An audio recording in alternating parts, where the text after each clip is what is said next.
All right, Isak Pretorius. What a privilege to be able to introduce Isak to you. So I'm going to read you a little bit about Isak so you know the background. So Isak is the head of an organization called ForAfrka. And this is the organization that we choose to raise funds for at our Build Africa conference. ForAfrka is Africa's largest NGO. It was started 25 years ago by Isak's dad, the late Peter Pretorius. They feed 3 million children per day in Africa, and I think that's across like 7 countries or something in Africa. 3 million kids a day. It all kind of started when Isak's dad, Peter, was stranded in Pambara in Mozambique. He was there for whatever reason, a business trip or whatever, and the plane that he thought was going to be taking him home the same afternoon actually was only coming back a week later. So he was stuck in this little town in Mozambique, and in that week that he was there, he said he saw children die of hunger in the week that he was there. And he got back and he said to Anne, his wife, like, we live in another universe. There's children dying of hunger.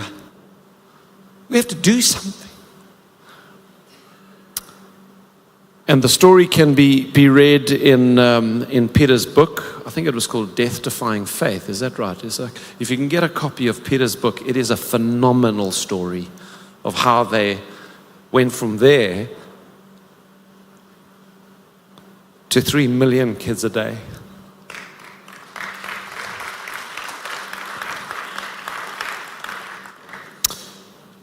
One of the ways ForAfrka describes himself is our work is done with Africans, by Africans, for Africans. They're an African organization ministering to African people. It is such a great story. Isak himself, having studied in business, having been involved in businesses, and having run the NGO for many, many years, he's kind of had his foot in both camps for many years. He's in fact the head of YPO South Africa, which is the Young Presidents Organization. It's the top business people in South Africa. He's the chairman of YPO. So he's got very strong business, and obviously grew up with his parents being pioneers in the NGO world. So he eventually did take over ForAfrka when his dad passed away, and is now traveling through Africa making a difference. And I'm going to ask you guys, I can tell you in advance, I'm going to ask you to dig deep and to make a donation to ForAfrka today. How are you going to do that? Is on the back of your lanyard card. So your name is on the one side. On the other side, there's a QR code. Just scan the QR code, and that'll take you to the donation page, and make a donation to ForAfrka today. So Isak, we so appreciate what you do. We're in awe of the sacrifice that you and your family have made for Africa. Please give him a round of applause as he comes up. Much has been said about Africa. I've never seen people in this kind of condition. Stories that shape the way the world sees us. But most haven't seen the full story that we have to tell. Every day, we see the joy of children drinking clean water for the first time. The relief of a mother feeding her baby the food she needs to help her grow. Every day, we see Africa become. Because together, we are empowering it. People rescued during a natural or man-made disaster. Tools being used in a freshly planted community garden. A generation rising through education, with the nutrition needed to fuel their dreams. All families creating abundant sources of food and livelihood. We dance with entire villages as they create their own destiny. Not everyone can do what we do, but we are Africans, and this is our home. And the future of Africa is unfolding before our eyes. But it won't happen on its own.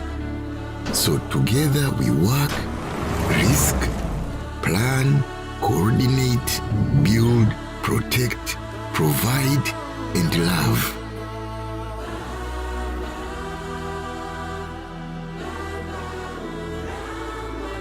We are Africans serving Africa.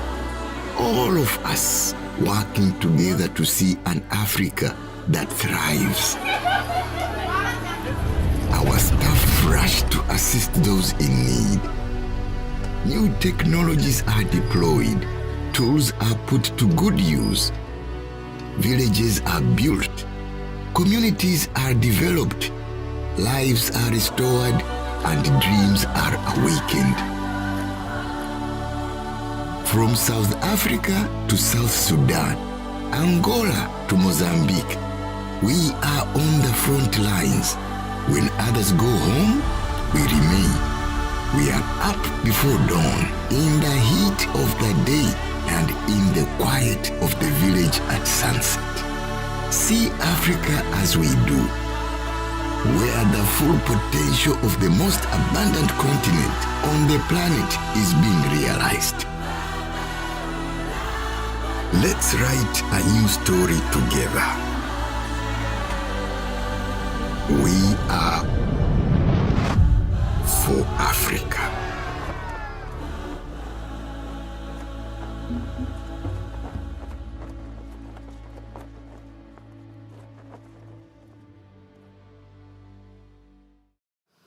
Brent's note number 11 said love. And I want to tell you that that's why ForAfrika exists. We are Africans who love Africa. We love our continent, we love our people, we love this land, we love its opportunities, we love what it stands for. We love that other than the colonial languages that were brought to us as Africans, our languages don't have a word for stranger. Doesn't exist, because there are no strangers on our continent. They're just friends we haven't met yet. And a culture you all understand, a culture of Ubuntu. I am because you are. We as ForAfrika are because you are. And the 3 million children or the more than 4 million people that we served last year, and all of what I'll share with you today is because you are. It's because of people like Steve and his wife and the EXP family here in South Africa have put up their hand and said, hey, we want to be a part of transforming lives. It's because of people like Brent who put their money where their mouth is, okay? And last year heard about what we're doing, and without saying anything, without making any big deal about it, made a massive contribution to our work that directly ensured that we distributed close to 1 million meals to refugees that were flooding in from Sudan to South Sudan, okay, as a result of the war that had just started in Sudan. Because of many of you who actually got on that QR code and said, hey, I'm going to do something. So I want to share a little bit about that with you today. You would have heard this proverb, many of you, particularly us here on the African continent, but it doesn't really matter where you come from in the world. You would have heard that if you give a man a fish, you'll feed him for a day. But if you teach him to fish, you'll feed him for a lifetime. Trust me, I've had this proverb quoted to me so many times, okay? You feed how many kids? Well, you know, if you give a man a fish, okay? Well, I want you to understand something, that the baby Zhao you see on your screen there, baby Zhao's life and his mother's heart would argue that maybe there's a place for giving fish sometimes. Because if the approach to baby Zhao's mother was, well, you know, I'm sorry your child's dying in a malnutrition clinic, but, you know, we're going to teach you to fish.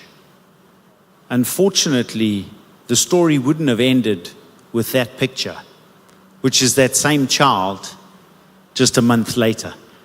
Okay? So baby Zhao's mother would argue that actually there's a space for giving fish, because baby Zhao would have died otherwise long before the fishing training was over and his mother had ever caught the first fish, sacrificing both a life and wasting a bunch of fishing training fees. So I ask you, is the answer really that we actually just abandon any form of direct support to people so that we can empower people by teaching them to fish? Or is the answer that we actually abandon teaching people to fish and rather just give charity to everyone? And I would say the overarching answer is no to both of those. I think that there's actually a place for both giving fish and teaching to fish. Giving the fish to sustain the life long enough for the person to learn how to fish. But I think maybe it goes beyond there. You see, in the work I'm in, it's amazing. I get to meet lots of people, and Steve's correct. I live with one foot in the business world and 1 foot in the humanitarian world, and it's an interesting place to live, because the chasm between the two, I would argue, is actually why people still starve to death, like some that I met in Ethiopia just last week. Is actually the chasm that exists between those two worlds. But it's interesting because I get to meet people from every space, people who are overwhelmingly successful, and then people who many call poor. I don't actually think they're poor, I just think they're poorly paid. Okay. But the interesting thing is that no matter who you meet, you hear about their plan for Africa. Oh, let me tell you about my plan for Africa. You know, I've got a plan. Well, I want you to understand something, that Africa actually has a plan for Africa. That the communities that we serve actually have a plan for their community. That baby Zhao's mother actually has a plan for baby Zhao.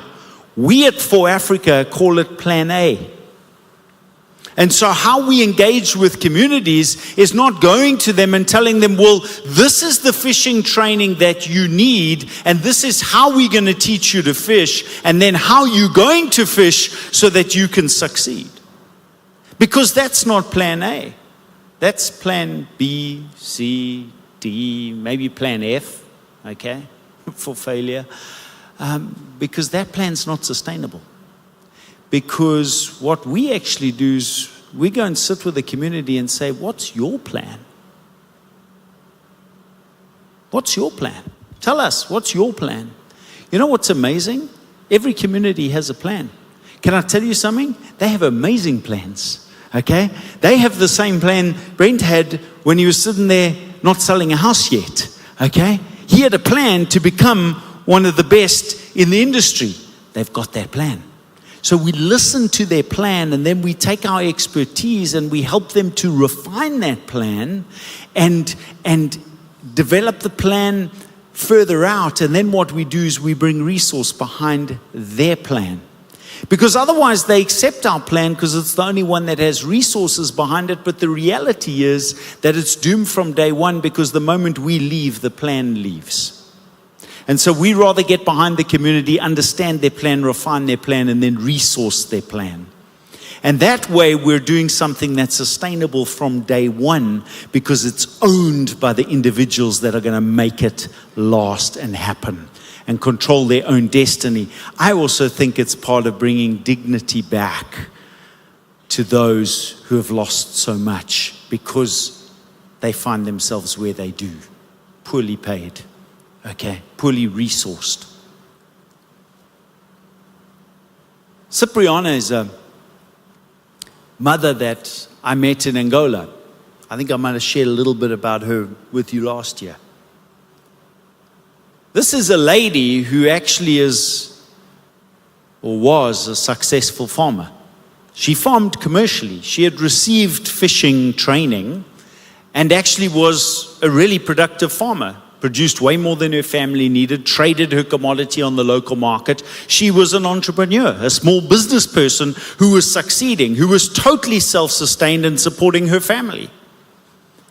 And then climate change or weather change or whatever your political preference to the word might be, okay, but the change in weather, let's just go with that, resulted in 7 years of drought in Angola, in the area that she and her family come from. And that meant that she lost everything. She said, first we couldn't grow, then we ate our seed, then eventually I left my home to come and live in a town to try and make money somehow to be able to feed my family. She says that to me as her severely malnourished young boy sits next to her, and she tells me how his brother already died from malnutrition. She said, I bring my children in early every night and close the door so they don't have to watch the other children in the neighborhood eat. She said, because sometimes we have a meal a day. For the last 3 days, we've had nothing to eat. This is not a lazy person. This is not somebody who can't provide for herself. It's somebody whose circumstances meant that she can no longer do that in the current environment. So Cipriana would argue that maybe teaching to fish isn't the silver bullet that we think it is. That actually there's possibly got to be something more than that. That if she was actually integrated into an environment where she was provided with a kind of finance, yes, like your businesses need, hers needs finance. And she was linked into technologies and irrigation. And ForAfrika had been able to provide the ability to actually irrigate a crop, okay, and guard against drought. That actually, going beyond fishing training to really facilitating true business, would mean that Cipriana wouldn't be sitting there. She would be farming on her farm, more successful than what she had been before. Say, does it work? Well, Thomas is a perfect example of the fact that it does. In fact, Thomas captures my story today. You see, the thing I love about Proverbs is that these really simple statements that have big meaning to them. The thing, though, is that building Africa is not simple. It's complex. And it doesn't require a statement. It requires an integrated development plan. A true strategy. The same as you would develop a strategy in your business, we have to have a strategy for transformation of lives, communities, countries, and our continent. And that's our vision. And Thomas captures that. So when we first met Thomas 4 years ago, 5 now, Thomas was extremely food insecure. Thomas was somebody who needed a fish. And so we gave Thomas a fish to keep him alive while we helped teach him to fish. And 2 years later, Thomas made $1,000 from his farm that we had helped him to start to develop. Okay? So now suddenly Thomas wasn't reliant on us giving him fish anymore. He had enough money to kind of just buy enough fish to feed his family. Well, what you see behind Thomas is the first brick home that has ever been owned by anyone in Thomas's family. Because last year, Thomas made $10,000.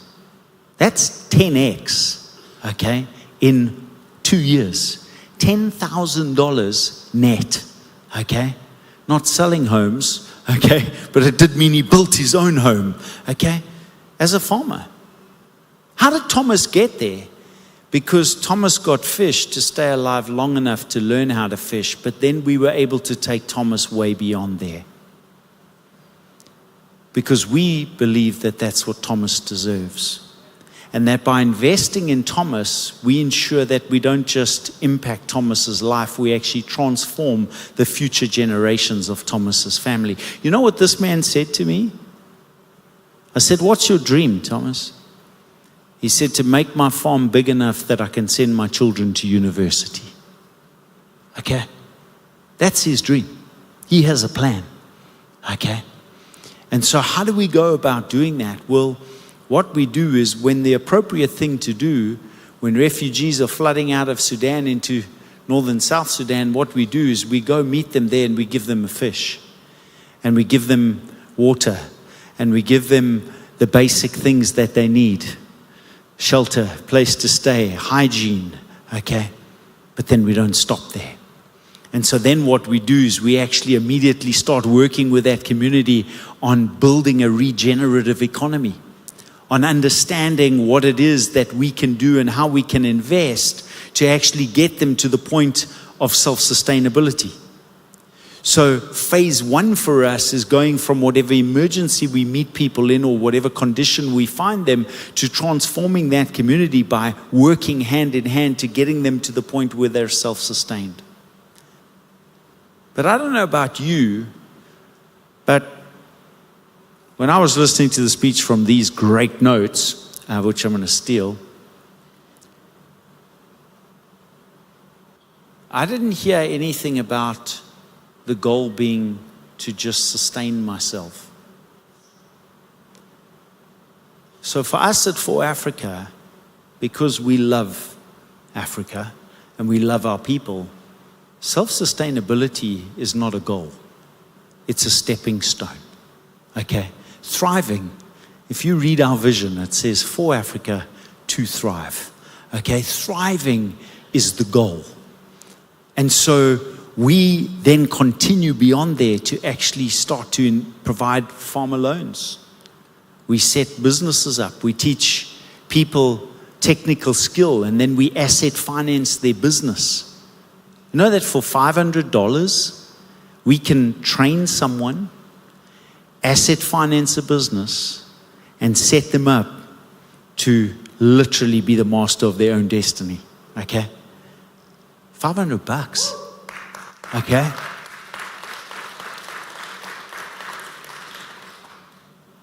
But we do that in an integrated way. So what we do is we actually go and secure the big contracts, and then we push those contracts down. So practically, what does that mean?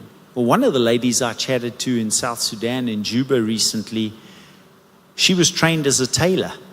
And then we asset financed her sewing machine and got her set up, and we brought her some working capital loan, okay? And then we went out and we secured the contracts to make all the prison uniforms, okay, and the school uniforms.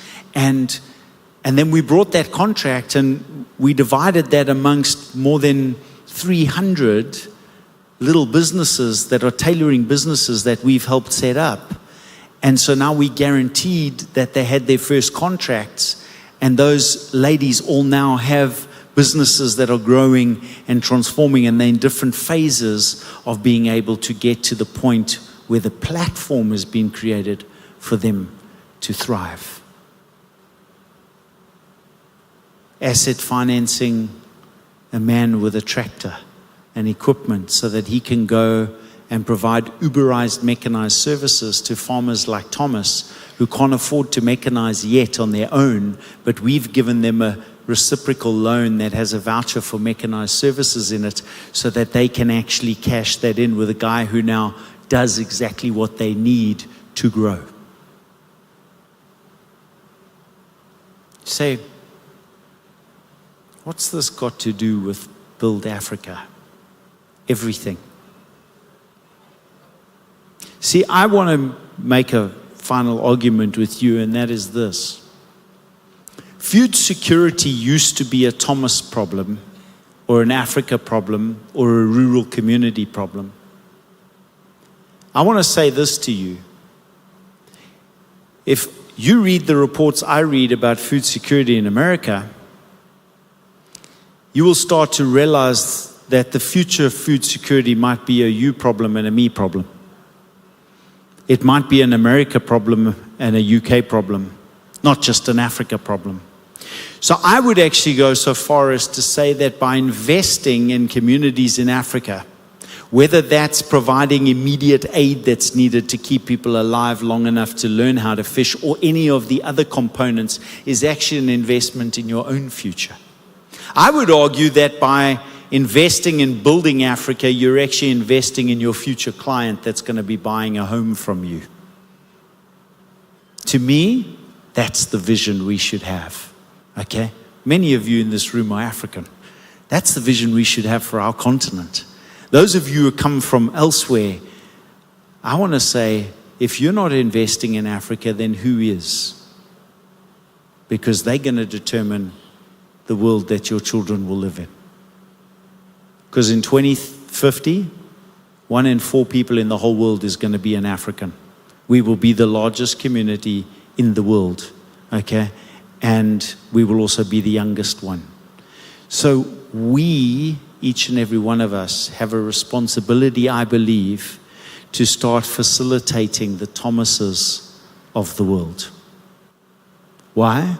Because that investment in Africa is going to come back to us tenfold, okay, 100-fold, 1,000-fold. And so what I want to say to you today is that while a lot of what we do looks and feels like charity, this is not about charity. This is about making an investment in transforming the lives of your neighbor. And I'm like Brent and Steve. I spend time in church and I spend time on my knees and in my Bible, and I believe that that's actually our God-given responsibility, is to love our neighbor, to invest in our neighbor. Okay, it's why in Africa we don't have a word for stranger. And so that's what I'm asking you to do today. I'm not asking you to make a charitable donation. You'll get a charitable receipt, so the tax man will make a charitable donation, okay? What I'm asking you to do is to invest in people, to invest in the transformation of lives on our continent, to invest in the future history of Africa and the world. And I want to give you a guarantee that through our proven process, we will ensure that the community we start with today is self-sustained in 4 to 6 years and is given a platform to thrive beyond that. That's the promise that I can make you. That's the return on investment that we can give to you. So I thank you for your time. I thank you for your support last year. Because of your generosity, we raised over R1 million last year from this room, okay? Now, if you think what 10,000 Rand does in transforming someone's life by setting them up with a business, or the fact that keeping Thomas alive for a year only cost just over $90, okay? Imagine what $100,000, okay, or 50 that was raised here did last year, okay? So that is the level of impact that you have when you say, hey, we want to be a part of ForAfrika, join our family, be on this journey together. And then the last thing I want to say to you is this, and this has got nothing to do with anything else, but while I was sitting there, Brent, you were speaking, you said something, and I want to pick up on it.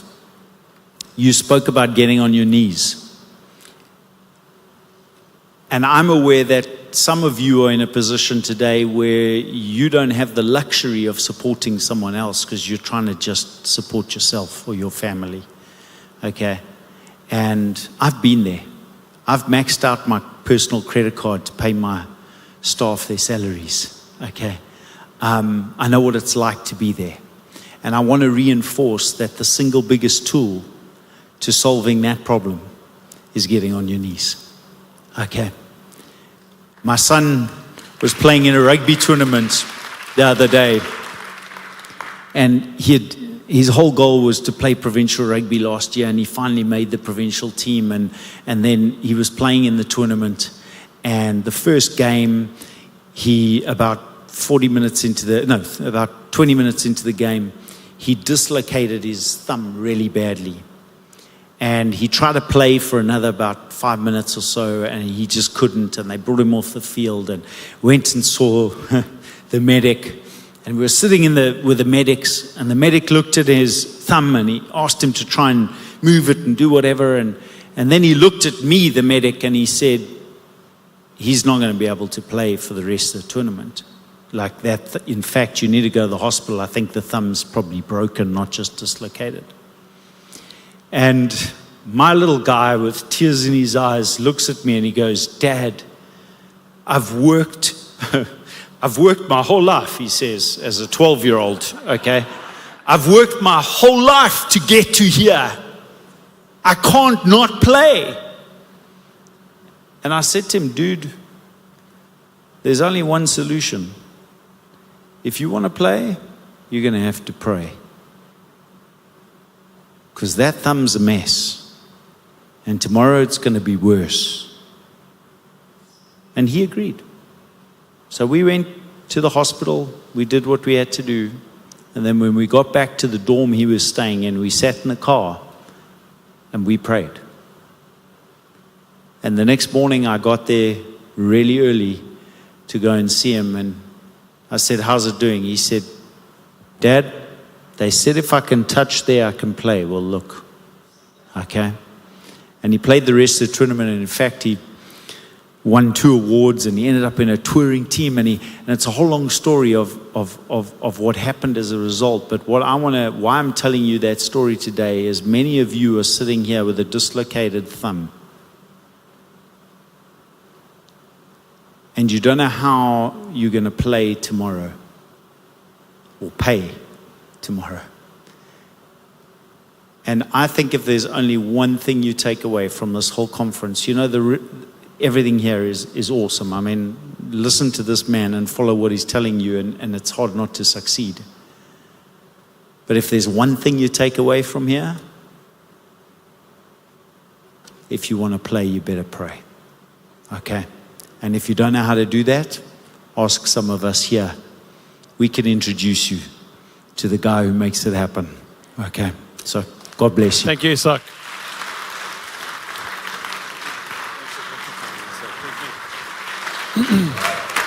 Amazing.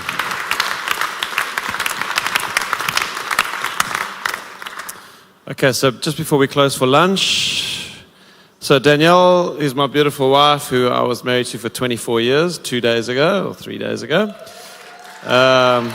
We were clever enough not to get married on Valentine's Day. We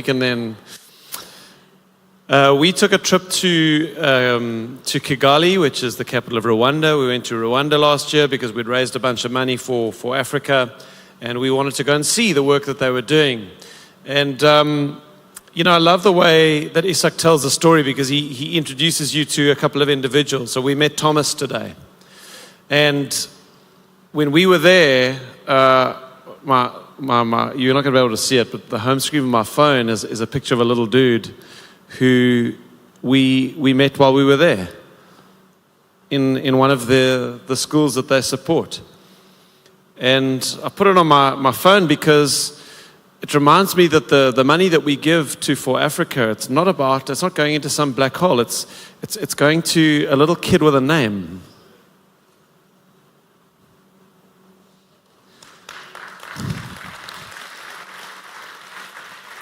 So I want to ask you, have you ever given sacrificially? Have you ever given when you didn't have the money to give? Have you ever taken a risk and given something away for the good of others? I'm going to ask you to do that today. I'm stirring you to decide what you're going to give. And if it's only 50 Rand that you can do 50 Rand. Scan that QR code during the lunch break and make a donation to ForAfrika. Okay, God bless you. Isak, thanks for joining us this year.